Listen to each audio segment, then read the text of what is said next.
Eu agradeço ao Senhor por ter o privilégio de ministrar essa lição. Ela fala muito comigo, e eu sei que vai falar com muita gente aqui. Existe filho predileto? Quantos aqui acham que existe filho predileto? Faz assim com sua mão. A grande maioria acha que não, né? Eu vou dar minha opinião para vocês. Vamos ver se você concorda comigo. Eu, como mãe, eu acho que não há filho predileto. Mas eu, como filha, eu acho que há filho predileto. Sim ou não, gente? Não é? Uai, quando a gente sente na pele, aí é que a gente sabe. Então, nós já leu o texto básico da lição, que é um texto maravilhoso, e nós vamos para a introdução, então. Olha lá, diferentes tamanhos, porções de bolo para cada um dos filhos. Um está emburrado, o outro está triste, o outro está alegre. Quem ganhou a maior porção está super feliz. Isso aqui é algo que acontece todos os dias dentro das famílias. Dramas e dilemas vivenciados no ambiente familiar marcam nossas histórias. Alguém aqui tem marca na sua vida? Por causa de coisas que aconteceram no passado entre você e seus irmãos, né? Família, ambiente familiar. Quando os pais demonstram predileção por um dos filhos, os irmãos experimentarão sentimentos como inveja, ciúmes, rejeição, baixa estima. Isso aqui é uma verdade, queridos. A nossa introdução, ela vem falando exatamente isso. Começa a partir da palavra de Deus. Inúmeros exemplos de grandes homens de Deus, homens e mulheres de fé, mas que erraram muito nessa área de criação de filhos. Ontem eu estava ministrando num lugar, num encontro de mulheres, eu vi tanta mãe, no final da palavra, eu vi tanta mãe chorando desesperada, porque criaram filhos dentro da igreja, pastor. Os filhos pequenininhos estavam aqui, cresceram, está lá, tudo desviado. As mães choram hoje desesperadamente. E o que é que você vai fazer depois de adulto? Você só pode orar e interceder. Mas enquanto é criança, a gente tem muito o que fazer para que os nossos filhos permaneçam na presença de Deus e sejam abençoados todos os dias da sua vida. Aí a gente começa a introdução aqui. A gente vê, primeiro exemplo, a Bíblia vem dando vários exemplos, Caim, Abel, Ismael e Isaque, Esaú e Jacó, José, e queridos, são vários exemplos na Bíblia. Aí eu pergunto para você, hoje quando existem problemas dentro de casa com filhos, nós estamos botando a culpa naqueles jogos mortais, jogos disso, internet, TV. Eu pergunto para você, quando o Caim matou Abel, tinha jogos mortais? É a essência.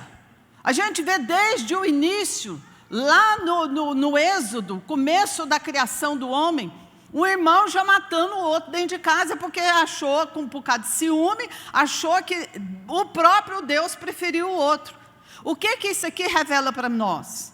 Que todos nós nascemos com essa essência, nós temos uma natureza maligna, enquanto ela não é transformada, enquanto Jesus não traz a cura, a libertação completa para nós, essa natureza maligna vai tentar mover na nossa vida e vai trazer muito prejuízo, muita destruição até a fase adulta da nossa vida. Amém, queridos? Vamos para frente aqui.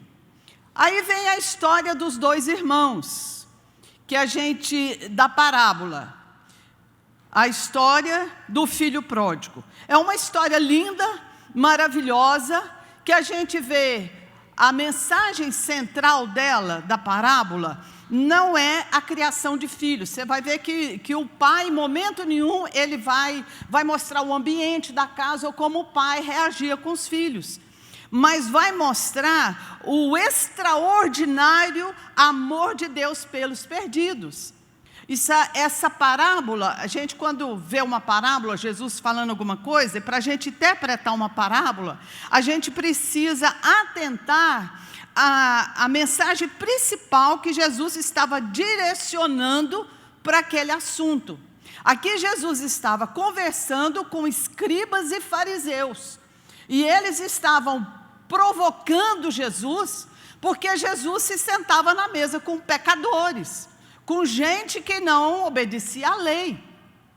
Então Jesus contou essa parábola para eles do filho pródigo, e nessa parábola o pai vai simbolizar Deus, o filho mais novo, os publicanos e pecadores, que era com quem Jesus se comunicava, entrava na casa deles, ceava com eles, coisa que até hoje a gente tem que fazer.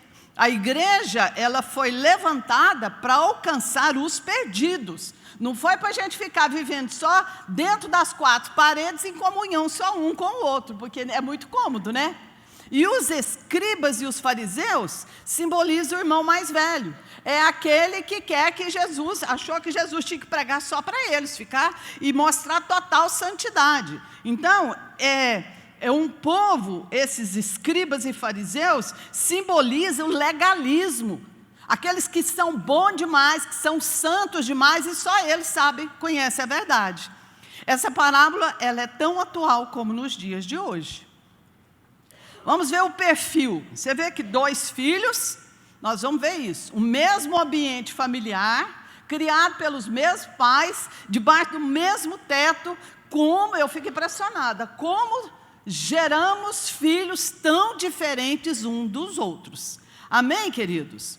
Vamos lá para o perfil do mais novo. Quem era o mais novo? Aí eu quero voltar com você aqui para a parábola. O mais novo, ele era um rapaz inquieto, era um rapaz que não tinha compromisso com o ambiente familiar, nem com o pai, eu não sei se tinha mãe, não fala na mãe, mas ele era um rapaz intempestivo, que ele queria liberdade, ele queria ir embora, ele queria aproveitar a vida. Por isso que fala que ele era pródigo, alguém que quer ir além dos seus limites. Ele era um aventureiro. Só que chegou lá na frente, a Bíblia diz que em poucos dias, que ele havia pegado a herança dele, ele desperdiçou tudo e ficou na miséria. Aí o que acontece? O que a ficha dele caiu? Quando ele diz no versículo 18, levantar-me-ei e irei ter com meu pai e dir-lhe-ei, Pai, pequei contra o céu e perante ti. Queridos, quando a ficha nossa, esse filho mais novo, simboliza eu e você, quando a gente estava perdido lá no mundo. A gente estava querendo viver a nossa vida, não estava nem aí para o Pai Celestial. Só que quando a ficha caiu para mim, caiu para ele, caiu para você, o que esse rapaz aqui atentou? Pai, eu pequei contra o céu e contra o Senhor. Qual que é o mais importante? Pecar contra o céu ou pecar contra o Pai? Pecar contra o céu. Porque quem peca aqui contra o Pai, que tem um mandamento de honrar pai e mãe, logicamente está pecando lá no céu, e o céu fecha. Queridos, uma coisa que eu quero chamar a atenção nessa lição, como o céu se fecha, as nossas batalhas espirituais, elas não começam depois na idade adulta, não. Elas começaram lá na nossa infância. Satanás já começa a prender a nossa mente, as nossas emoções, os nossos sentimentos, é lá de pequenininho, começa a partir dos 2 aninhos, quando a criança começa a sentir alguma coisa diferente no ambiente familiar. E aí o que acontece? Vai crescendo, começa na infância, na adolescência vai aumentando e na idade adulta potencializa aquele problema. Eu tenho contado muito o meu testemunho, porque eu vim de família disfuncional. Meu pai é alcoólatra, e eu não vou parar de contar isso nunca, queridos, porque eu quero sempre lembrar de onde Deus me tirou. Uma vida de destruição mesmo. Outro dia eu estava conversando, outro dia, meu marido foi me buscar no aeroporto, que eu fui pregar em São Paulo, eu falei, eu fico pensando, onde estaria a minha vida agora, se Jesus não tivesse me alcançado? Pelo ambiente familiar, disfuncional, destruidor que eu tive. Meu pai é alcoólatra. Minha mãe sofreu tanto com meu pai, que minha mãe tomou ódio da família dele. E quando ela olhava para mim, eu tenho 2 irmãos, minha mãe olhava para mim e ela dizia assim: você é igual suas tias, as irmãs do meu pai. Você é igual suas tias, seu temperamento é ruim, você é ruim, sua natureza é ruim, você é feia, o seu cabelo é feio, nada na sua vida vai dar certo. Quando você casar, você vai separar logo, que seu marido não vai te suportar. Eu era pequena, eu cresci ouvindo a minha mãe falar isso. Hoje, minha mãe é uma mulher de 86 anos, continua muito doente de alma, porque ela não se tratou, teve oportunidade, mas ela não quis. Aí você pergunta assim: Bernadette, você não fica preocupado com a sua mãe? Eu falei: a única coisa que eu posso fazer pela minha mãe é orar por ela. Eu não posso obrigar minha mãe a fazer uma escolha. Ela já disse que aceitou Jesus. Agora, a alma da minha mãe está totalmente doente. Então, ela fala para mim assim, ela acha que o meu marido é bom demais para mim. Ela fala assim: eu não sei como é que seu marido te aguenta até hoje. 43 anos de casada, seu marido te suporta, ô homem bom. Aí outro dia tinha uma feirinha, né, lá perto de casa, eu moro no Jaós, toda sexta-feira tem feirinha lá, e ela gosta de ir para lá e sentar nas bancas lá. Aí outro dia nós fomos encontrar com ela, estava minha filha, meu marido lá. Aí quando eu cheguei perto dela, na banca, eu chego, né, para agradar ela, ela virou para a dona da banca e falou assim: olha aqui quem está chegando, ó a porcaria que está chegando aqui, ó. Sou eu, queridos. Por isso que eu amei o senhor me dar essa lição, pastor, porque ela sou eu. Sou eu. Agora, você acha que esse tipo de coisa entra no meu coração? Eu sou curada. Jesus me libertou. Isso aqui é um negócio que tem que ser diariamente, queridos. É diariamente. Se Jesus falou que eu tenho que aprender a perdoar 490 vezes ao dia, pronto, acabou. É porque eu vou ter gente falando coisa para mim que vai me machucar, que vai me ferir, que circunstâncias que vão me magoar, me decepcionar. Mas vai me paralisar por causa disso? Quando você entende que você está travando uma batalha espiritual. E isso acontece, começa aqui, ó. Eu cresci, queridos, achando que eu era a mulher mais menina, mais feia do mundo, que realmente eu não ia dar nada na vida, que ninguém ia gostar de mim, que eu era chata, que eu era burra. Minha mãe falava isso para mim. E meu pai falava para o meu irmão do meio. Lá em casa, eu e meu irmão mais novo, caçula, nós fomos para Jesus. Jesus salvou e libertou, eu e ele. Agora, o do meio, meu pai batia, dava croque. Quem lembra daqueles cascudo? A gente falava cascudo. Meu pai dava uns cascudos na cabeça do meu irmão, do meio, e falava para ele assim: você é burro, você não vai dar nada na vida. Meu pai falava para ele. Ó, o outro lá falava para o caçula: o outro lá tem cabeça grande, aquele lá é inteligente. Meu pai vivia bêbado. E meu irmão acreditou nas palavras do meu pai. E ele tomou posse das palavras do meu pai, ele nunca foi para Jesus. Hoje a vida dele é exatamente o que o meu pai falou para ele que ele ia ser. Entenderam, queridos? O ambiente familiar, só Jesus liberta. Por isso o filho pródigo disse: pai, eu pequei contra o Senhor, mas eu pequei principalmente contra o céu. O mundo espiritual fechou. Por que você acha que ele perdeu tudo? Demônios vieram e roubaram tudo daquele rapaz, queridos. Então, mas a atitude dele qual foi? Depois, ele se arrependeu e o filho disse, chegou para o pai, voltou e disse: pai, eu pequei contra o céu, perante ti, já não sou digno de ser chamado filho. Mas o pai disse aos servos: trazei depressa a melhor roupa e vestir-lhe, ponde um anel na mão e sandálias nos pés, porque esse meu filho estava morto e reviveu, tinha se perdido e foi achado. Queridos, a reação de Deus, quando a gente se volta para Ele, é de bondade, é de graça e misericórdia. Você vai ver que o pai, ele viu o filho de longe vindo para ele. Não, é essa figura mesmo. Olha lá a figura. O pai vivia esperando a volta do filho. Olha lá, e quando ele viu de longe o filho, ele saiu correndo para abraçar.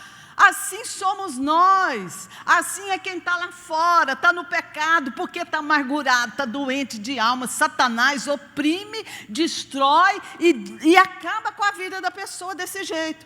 Pega esses jovens que está tudo aí no sinaleiro.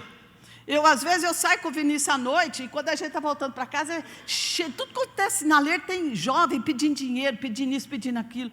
Eu fico olhando, eu falo para o Vinícius, eu falo, bem, olha que rapaz bonito, olha que moça bonita. Olha o que o ambiente familiar causou na vida desses jovens. Queridos, eles são vítimas, a grande maioria é vítima do ambiente familiar que recebeu, daquilo que teve. Aí, o filho mais velho, o coração dele estava cheio de ódio. Quando ele viu que o pai recebeu o mais novo, fazendo festa e todo mundo dançando, ele chamou um dos servos e perguntou o que era aquele. E ele disse, veio teu irmão e teu pai mandou matar um bezerro cevado, porque o recebeu são e salvo.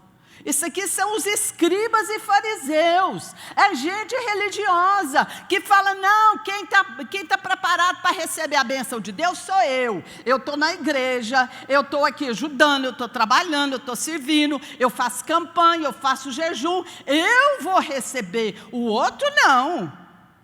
Legalismo, justificação própria. Esse era o irmão mais velho, o coração dele cheio de ódio, rancor, mágoa e frustração, que simboliza os escribas e fariseus, gente religiosa, que às vezes está até dentro da igreja, queridos, e fica julgando quem pode, quem não pode receber o melhor de Deus.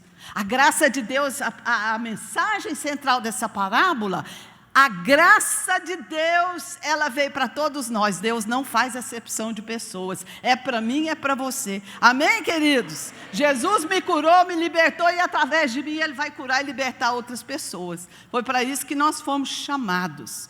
Glória a Deus. Uma casa e vários caminhos.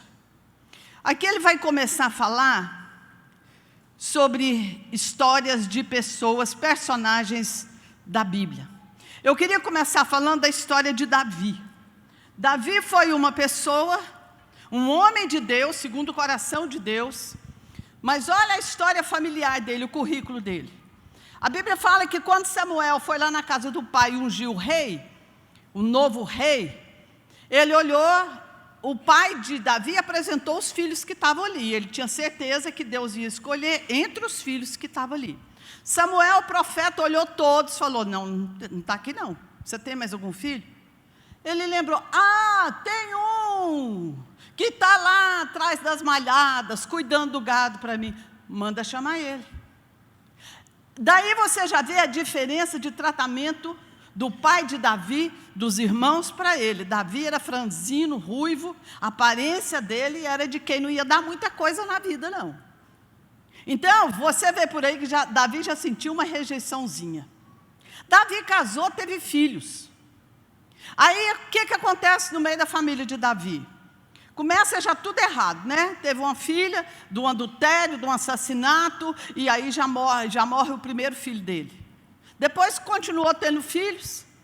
De repente, Aminon, que era um dos filhos, estupra a própria irmã. Davi não faz nada. Davi era um homem que ele estava preocupado com trabalho. Ele não estava preocupado com família, com os filhos dele, com o que estava acontecendo dentro de casa. Aí, Aminon estupra a irmã, vem Absalão e mata Aminon. O que Davi fez? Nada. Aí, Absalão sumiu, porque senão o rei podia castigá-lo. Passou 7 anos fora. Daí, Joabe, o capitão do chefe lá de Davi, chegou para Davi e falou, Senhor, tem 7 anos que você não vê seu filho, manda chamar, conversa com ele. Davi falou, não, pode trazer ele para Jerusalém, ele vai ficar por perto, mas no palácio ele não entra. Daí Absalão ficou mais 7 anos, 14 anos depois que ele assassinou o irmão, o pai nunca chamou ele para conversar. Davi era um homem que não foi acostumado a resolver problema familiar, ele é acostumado a resolver problema lá fora. Mas olha a tragédia dentro da casa dele. Eu pergunto para você, vale a pena você ganhar tanta coisa lá fora e sua casa ficar destruída? Passou mais 7 anos, Davi não chamou Absalão, não conversou com ele. Sabe o que ele fez? Ele se tornou uma bomba relógio, a ponto de explodir qualquer momento. E eu vou dizer uma coisa para você, líderes são pastores, são pais, é qualquer tipo de liderança. Se você não resolve o problema, quando ele aparece, ele vai crescer. Não pensa você que ele vai... Muitos pais acham que o ambiente familiar, não, eles vão resolver, lá na frente vai dar tudo certo. Vai não, o problema está lá, ele só está crescendo escondidinho, caladinho. No final dos 7 anos, Absalão se levantou, foi lá que o Joabe, como eu disse, o capitão do exército de Davi, ele tinha uma plantação imensa. Absalão foi lá e botou fogo em tudo. Joabe foi lá e falou, Senhor, chama seu filho, conversa com ele, resolva o problema. O que falta para esse homem fazer? Diga para quem está do seu lado, não adie resolver problemas. Resolve enquanto ele está pequeno. Antes que vire uma bomba relógio, vai explodir. Aí quando o negócio estoura, pá! Aí você fala, mas por que foi feito isso? Por que fizeram isso? Não precisava disso. Precisava sim, porque você é líder e você é um irresponsável de deixar o problema crescer sem resolver. Os filhos que estão debaixo de uma liderança, cada um vai ficando revoltado, se sentindo rejeitado, magoado. Quando a bomba explodir, aí você vai ver, o trem fica feio. Amém, queridos? Aí você vai ver aqui a história. Uma casa e vários caminhos. Mais do que a gente dar orientação prática aos pais quanto à criação dos filhos, a gente precisa fazê-los compreender a importância de promover a comunhão. Entendeu, queridos? Fala para quem está do seu lado, é importante promover a comunhão. E se tem problema, não pensa que vai haver comunhão sem resolver o problema antes. Há pessoas que mesmo na igreja alimentam ódios passados, mantendo assim suas vidas em prisões espirituais. Por que o filho mais novo falou, pequei contra o céu e pequei contra o Senhor? Porque ele ficou debaixo de prisões espirituais. E hoje nós vemos crianças dentro da igreja com prisões espirituais, sendo atormentadas, tendo pesadelo, com medo, sem coragem de nada, queridos. Por que hoje nós estamos vendo tanta gente com depressão? Porque Satanás, aquele que disputa a nossa mente, os nossos pensamentos, foi lá e tomou posse da mente das pessoas. Porque estão fragilizadas, estão debaixo de prisões espirituais por causa de emoções e sentimentos não curados e não resolvidos. Essa lição é seríssima, pastor Carlos. Ela é seríssima para a igreja. Eu falei, gente, todos os pais tinham que estar na igreja ouvindo essa lição. Todos. Todos os líderes tinham que estar aqui ouvindo essa lição. Aí vem aqui, eu pus aqui a história de 2 filhos preteridos. O Caim e Abel, Esaú e Jacó. Aí você vem aqui, olha lá os estudos. O que os estudos dizem? 65% das mães têm filho predileto. 70% dos pais demonstram mais proximidade com um dos filhos, segundo a pesquisa da Universidade da Califórnia. As próprias crianças percebem isso. Outro trabalho da Universidade como é que lê isso aqui, gente? Isso, já falaram, tá bom. Mostrou que 75% dos casos nos quais os filhos foram capazes de reconhecer a diferença no tratamento, eles também conseguiram entender o porquê.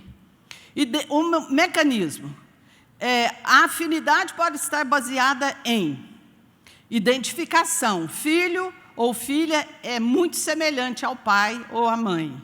Eu fui rejeitada porque minha mãe achava eu muito semelhante com a família do meu pai. Olha que coisa, né? Projeção, quando o filho ou a filha tem características que o pai ou a mãe apreciam muito, mas não possuem.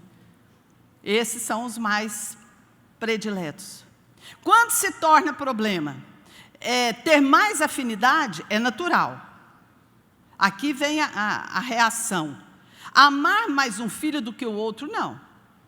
Então, o ponto-chave dessa lição, para nós que somos pais, é o seguinte: nós podemos ter mais afinidades com um ou com o outro, em certas áreas. Lá em casa eu tenho 2 filhos totalmente diferentes um do outro. Um tem um temperamento igual ao meu, o outro tem temperamento igual ao do pai. Então, tem áreas que eu tenho mais afinidade com um, mas tem áreas que eu tenho mais afinidade com o outro. E quem falar que isso não existe na sua vida, lá na sua casa, eu vou falar que você está ocultando a verdade. Sim ou não, queridos? Mas o amor de pai e mãe é igual. É isso que a gente tem que entender. Quando eu olho para minha mãe, a maneira que ela me trata, o meu irmão do meio, que é alcoólatra, que já destruiu 2 casamentos dele, que tem 3 filhos, mas que mora longe dele, que não trabalha, que não faz nada, que vive, ele tem que beber para dormir, senão ele não dorme. Ele mora dentro da casa da minha mãe. Pensa como que a minha mãe trata ele.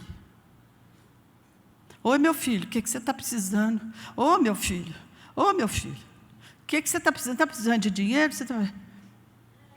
Eu não vou julgar, queridos. Ela morre de dó dele.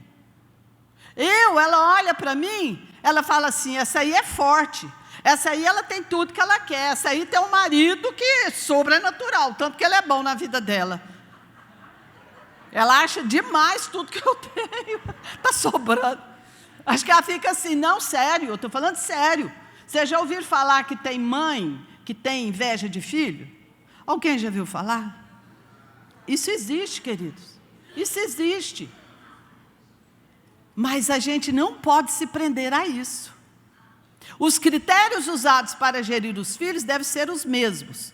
O que não significa que as individualidades, em especial a diferença da idade, não devam ser levadas em contas. Então, se você acha que existe um filho que você tem mais afinidade com ele, não fica aí de consciência pesada, não. Esse assunto é um tabu, ninguém gosta de falar dele, mas eu amei falar dele, viu, pastor? Gostei demais da conta, porque é uma realidade na vida da gente e está dentro da igreja. Então, nós vamos começar aqui, 3 conselhos aos pais. Vamos contar aqui a história de cada um com a sua história. O ponto 2.1. A história de Ismael e Isaac. Ela vai revelar para nós o quê? Uma história de rejeição e rivalidade, e isso dura até hoje. O que aconteceu? Olha para mim aqui. Deus fez promessa para Abraão e para Sara ter filhos. Já eram velhos e não viam o fruto ali nascer. Então, a impaciência de Sara precipitou aquilo que Deus estava trabalhando para dar para eles. Aí ele mandou se deitar com a Agar, a escrava dela. Ele se deitou, Agar gerou Ismael. Passado um tempo, Sara ficou grávida, a promessa cumpriu.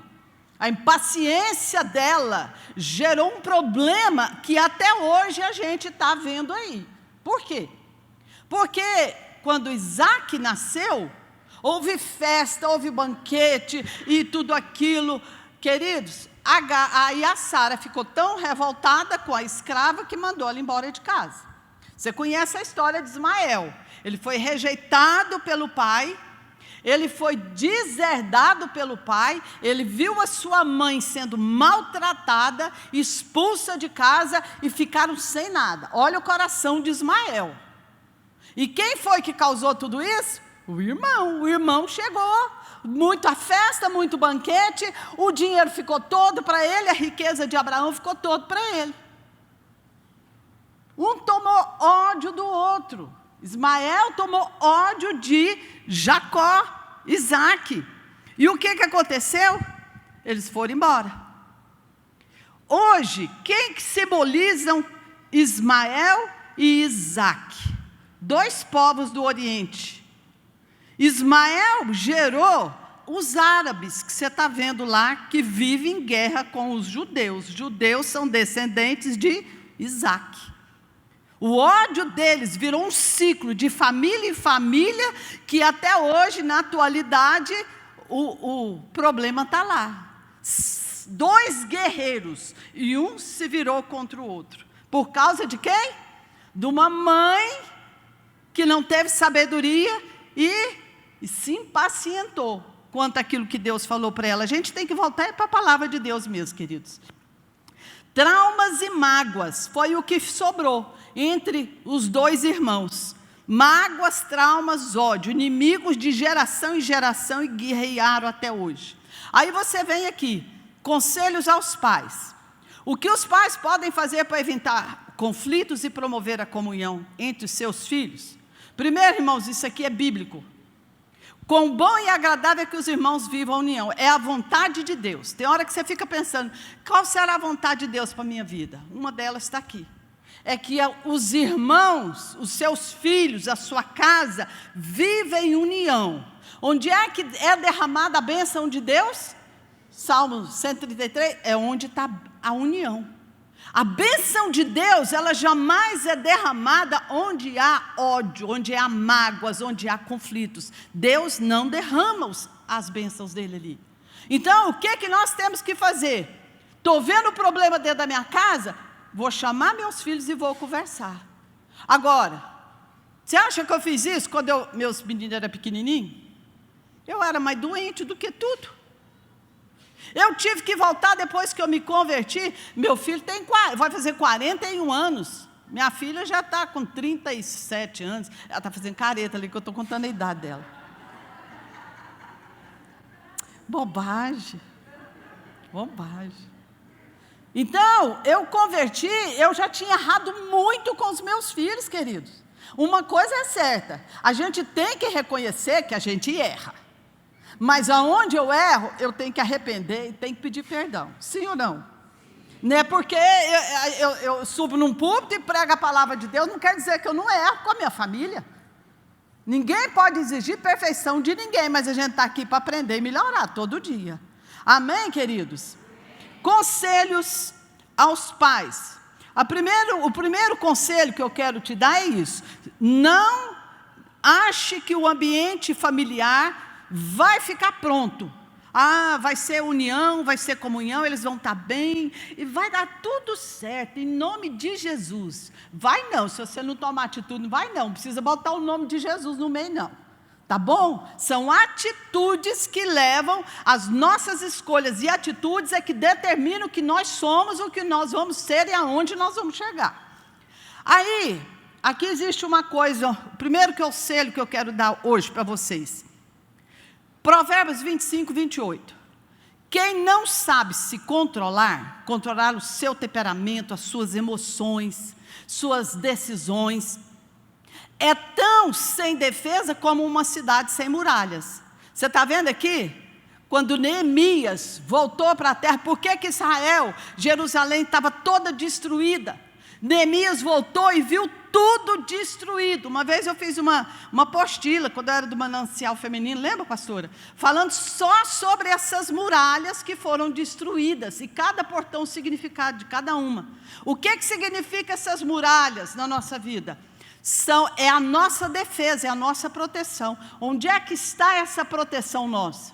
Em primeiro lugar, são as minhas emoções, meus pensamentos, minhas escolhas. A primeira defesa dos meus filhos, e eles precisam ser ensinados isso desde pequenininho. Você já viu falar nesses cursos agora que estão dando de inteligência emocional infantil? O que é inteligência emocional? Você ensinar uma criança ou adulto a detectar as emoções dele, as emoções erradas, e corrigi-las. Por quê?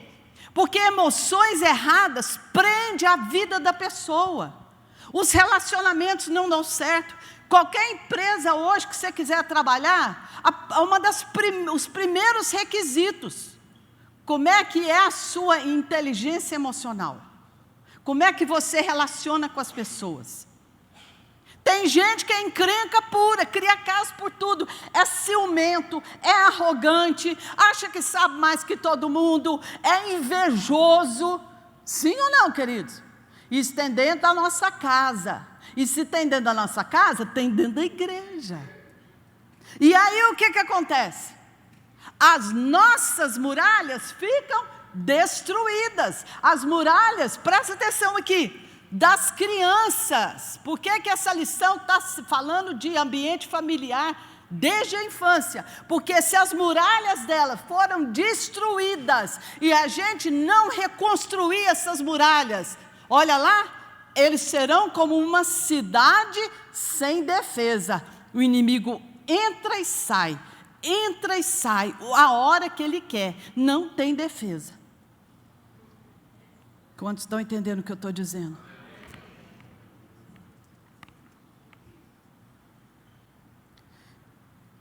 Vou te mostrar outra imagem.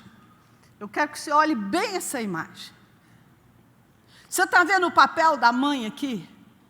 Essas flechas, setas malignas, isso aqui diariamente acontece. Vem através de palavras, vem através das pessoas, vem contra a vida dos nossos filhos. E às vezes, vocês sabem quem são o instrumento que Satanás usa para destruir o emocional das nossas crianças? Pai e mãe. Quando eles deviam estar lá protegendo, eles estão curados, eles estão fortalecidos. Então essas setas malignas, em vez de atingir meu filho, vai atingir a mim. Agora eu estou curada, eu estou liberta, eu tenho a presença de Deus na minha vida, minhas muralhas foram levantadas. O que acontece? Meus filhos vão crescer com maturidade emocional. Eles vão olhar para a minha vida e vão olhar e vão falar: nossa, mas as reações do meu pai e da minha mãe, eles são 10, não é qualquer coisa que atinge eles não. Outro dia eu fui numa reunião, meu filho estava lá ministrando a palavra. Eu fiquei muito orgulhosa disso, muito feliz. E uma das coisas que ele falou, chamou muita atenção minha e do meu marido. Eu nunca passou isso pela minha cabeça. Ele contando para a turma lá e falando assim: meu pai e minha mãe já passaram por tanta dificuldade na vida deles, tanto problema financeiro. E hoje, quando eu vejo eles falarem, para mim é novidade, porque eles não deixaram. Eu e minha irmã não sentimos, nós não vivemos os problemas do meu pai e da minha mãe. Bateram no meu marido, os problemas, os dardos inflamados. O inferno tentou atingir e destruir eu e meu marido para destruir a família. Mas com a graça de Deus, hoje o Senhor nos levantou, nós estamos muito melhores, depois de 43 anos de casado, nós estamos muito melhores do que na época que nós casamos. Deus na família, a palavra de Deus na família fazendo efeito. Não adianta eu vir para a igreja escutar. Você conhece aquele versículo? Conhecereis a verdade. Você vai conhecer a verdade. Você vem na igreja, você conhece, lá na sua casa você lê a Bíblia, você conhece. Agora, se você aplicar a verdade na sua vida, ela vai te libertar. Se você não aplicar, a sua vida vai continuar a mesma derrota, mesmo você conhecendo a verdade. Gente doente, gente mal resolvida na vida, gente que os relacionamentos é tudo estragado. Eu fico vendo hoje, pai e mãe, quando passa problema financeiro, os filhos recebem tudo. Aquelas setas lá, vai tudo para os filhos. Gente que está mal amada, mal resolvida. E filho tem culpa dos problemas que a gente vive? Você casou, você sabe que você vai passar problema. Casamento, ele tem que ser construído, e para ele ser maduro, ele vai passar por dias de dificuldade financeira, vai passar por enfermidades. Tem marido que vai chegar numa fase da idade, ele pode ficar impotente, porque pode vir uma doença. E aí, mulher, você vai largar o marido? Onde é que está a maturidade? Esse tempo da gente ser criança já passou, queridos. Deus está esperando mais de nós. Vamos crescer emocionalmente. Eu fico abismada. Só que eu estou nessa igreja aqui, acho que tem mais de 10 anos. Olha, presta atenção no que eu vou falar para vocês. Cada vez que vem alguém, prega sobre perdão, vai aqui bando de gente para frente. Não aprenderam ainda a perdoar, não. Ainda estão presos debaixo das emoções. Ah, foi bom ouvir isso. Ah, hoje eu amanheci magoado, hoje eu não estava bem, fulano fez isso, o pastor falou isso para mim. Ai, mas é uma sensibilidade. Quando é que nós vamos crescer? Quando é que nós vamos entender que se eu guardar mágoa, ressentimento, o céu vai fechar? Eu estou travando uma luta espiritual diária. Você quer ser vencedor? Você quer que Deus te abençoe e dê vitória para você e para sua casa? Aquela área da sua vida que você está precisando do milagre? Como que você vai entrar no céu e guerrear com demônios, se você está debaixo de prisões espirituais? Quem não tem domínio, controle das suas emoções é igual a uma cidade sem muro de proteção. Bate no ombro do seu irmão aí e pergunta: irmão, você está ouvindo isso? Se Deus está falando que eu posso ter domínio das minhas emoções, é sinal que eu posso ter. Eu posso controlar. E se eu quero perdoar, eu vou perdoar, é uma decisão. Hoje as pessoas chegam para mim e tem dia, vou falar um negócio para você, tem dia parece que o diabo escolhe. É um, é dois que chega perto de você para te afrontar, para falar coisa para você ficar magoado. E eu vou deixar entrar no meu coração? Eu vou deixar? Ah, não, depois vai um fulano na igreja e vai pregar sobre perdão, eu vou lá na frente para ele orar para mim, para me abençoar. Ah, vamos crescer, gente. Quem topa crescer aqui? Deixar de ser criança. Olha, até 2 aninhos de idade, tem desculpa. Depois de 2 anos, nós temos que ensinar nossas crianças. Mas eu tenho que dar exemplo para eles. Eles têm que olhar para a minha vida. Então, por que eu pulei o outro? Porque essa figura aqui, ela me chocou. E eu quero que choque você também. Invista na educação pautada dos seus filhos, do companheirismo. Na sua casa precisa ter amizade, precisa ter companheirismo. Não fica jogando a pressão da vida que você tem, a vida financeira, às vezes o problema de enfermidade, não fica jogando nos seus filhos, não, que nós estamos ferindo, nós estamos destruindo o emocional dos nossos filhos. Filhos não têm que acompanhar, eu já estou adulta, criança não tem que acompanhar o que nós estamos vivendo, não. Eu tirei o chapéu para o meu filho, eu falei, gente, ele nunca tinha falado isso. Mas eu fiquei muito orgulhosa, principalmente do meu marido, que já passou por tanta dificuldade na vida, de doença, dificuldade financeira. Irmão, nós já passamos por tudo, 43 anos de casado, não é brincadeira não. Já vivenciamos coisas maravilhosas, mas muita luta. Chegamos aqui com a graça de Deus e sendo bom exemplo para os nossos filhos. Pensa no homem que deita e dorme a consciência tranquila. Ele é o meu pastor. Que coisa maravilhosa. Aqui, quando crescer, tem que começar essa figura aí de criancinha. Companheiros, amigos, pode tudo afastar, mas um irmão não pode afastar do outro. E às vezes, olha aqui, cuidado com suas palavras. Primeira coisa, cuide do emocional dos seus filhos. Poupe seus filhos dos seus problemas. Cuide você, resolva você. Segundo, olhe as palavras. Pais, não irritem seus filhos. Antes, criam-no segundo a instrução e o conselho do Senhor. O que é irritar filho, queridos? É quando eu cobro alguma coisa dele que eu não faço. É quando eu não sou exemplo para os meus filhos. É quando eu comparo um filho com outro, a qualidade de um. Ah, esse aqui é bonitinho, esse aqui é inteligente, esse aqui é feio, esse aqui é ovelha negra da família. Destrói a autoestima da criança. E um fica com inveja do outro, um fica querendo ser o outro.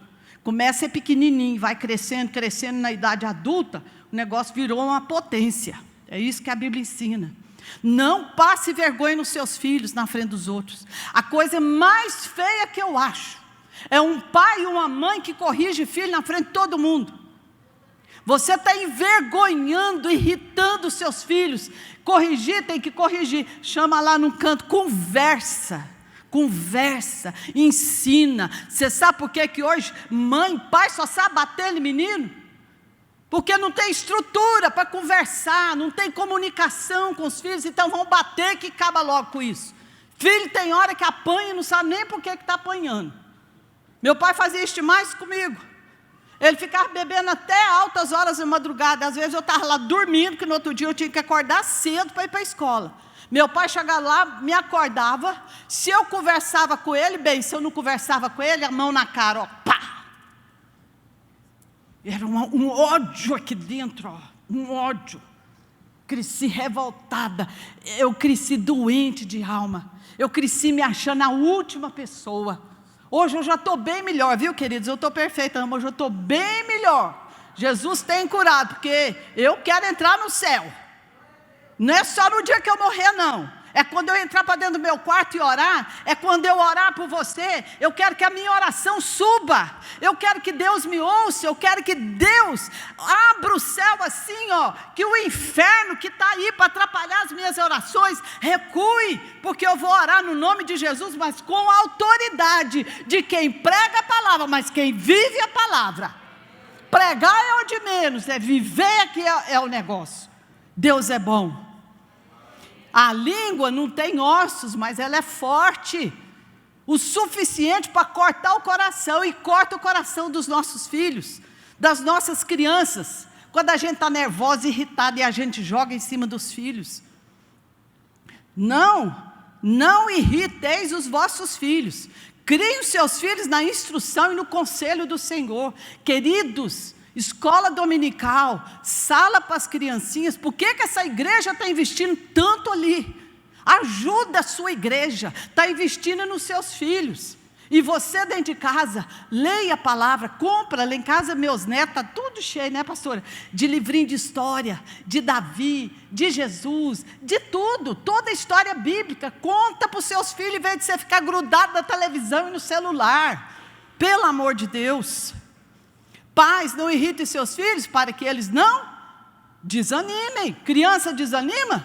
Desanima. O meu irmão do meio, ele desanimou da vida dele, quanto mais dos outros. Desanima, paralisa a vida da criança.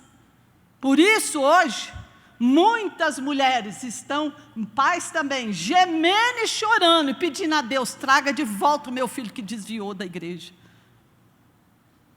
Aceite as diferenças, eis que os filhos são herança do Senhor e o fruto do ventre o seu galardão, como flecha na mão de um homem poderoso, assim são os filhos. Queridos, a Bíblia fala que meus filhos são como flechas na minha aljava, é o lugar de colocar a flecha, é para você pegar essa flecha e lançar para um futuro de vitória, um futuro de paz, é com sua vida de exemplo, é com suas palavras, é com seu incentivo para as crianças. Posso dizer uma coisa para vocês? Tem filhos que estão como flecha, até hoje aqui na aljava, que o pai nem tirou daqui para lançar, está preso aqui ó, na aljava, presos por causa de mágoas, ressentimentos, por causa de criação errada. Conclusão, a melhor receita continua sendo o amor, companheirismo, a igualdade no tratamento, e para isso a gente precisa de conversar e ter muita comunicação, tá? O ambiente de competição deve ser substituído pelo ambiente da cooperação mútua, trabalhar para que haja, todos os filhos, eles se sentirem iguais, queridos, cada um com sua diferença. Eu fui olhar aqui os temperamentos, olha aqui o que a gente tem dentro de casa. Você pode ter um filho sanguíneo, o que é isso? É expansivo, otimista, impulsivo e gosta de interagir, ele é comunicativo. Mas por outro lado, você pode ter um filho melancólico, ele é tímido, ele é solitário, sensibilidade, qualquer coisa que você fala para ele machuca, ele fere. Tem filho que chora mais do que o outro com as coisas que você fala para ele. Porque é temperamento, querido, diferente. Aí você quer comparar. Ah, mas fulano não é assim, ciclano não é assim. Queridos, identifique o temperamento dos seus filhos, lide com cada um de acordo com aquilo que ele é. Amém? Colérico, é explosivo, dominador, tem muita energia e impulsividade. são impacientes e intolerantes. Essa sou eu. É uma mistura, eu sou intolerante, eu sou impaciente, eu sou explosivo, eu sou tudo isso aqui. Aí eu casei com um homem que é fleumático. Ele é sonhador, ele é dócil, ele é paciente, ele é disciplinadíssimo, ele é lento e é calado. E dentro de casa eu tenho uma filha que puxou o pai e um filho que me puxou. E a gente convive bem demais com as nossas diferenças. Amém? Vamos orar, vamos em primeiro lugar ser exemplo de vida para os nossos filhos e muita oração, porque Deus vai te abençoar. Amém? Fica de pé, já passei do meu horário. Depois você lê isso aqui. Depois você lê essa mensagem. Tira a foto aí, para você guardar para você ler. Mas a Bíblia também fala, olha para mim aqui. 2 minutinhos, pastor? 2 minutinhos. A Bíblia também fala de um José. Um irmão que foi abandonado, um irmão que foi odiado pelos filhos, foi rejeitado, foi vendido, foi embora. Mas lá na frente, ele conseguiu, com o temor de Deus que ele tinha no coração, ele conseguiu perdoar os irmãos dele. Ele não guardou mágoa. E olha que José sofreu na mão desses irmãos dele. Mas José se tornou um reconciliador da família. Ele se tornou um restaurador daquela família que estava destruída. Deus o colocou como o quê? Primeiro-ministro no Egito. Por causa das emoções dele.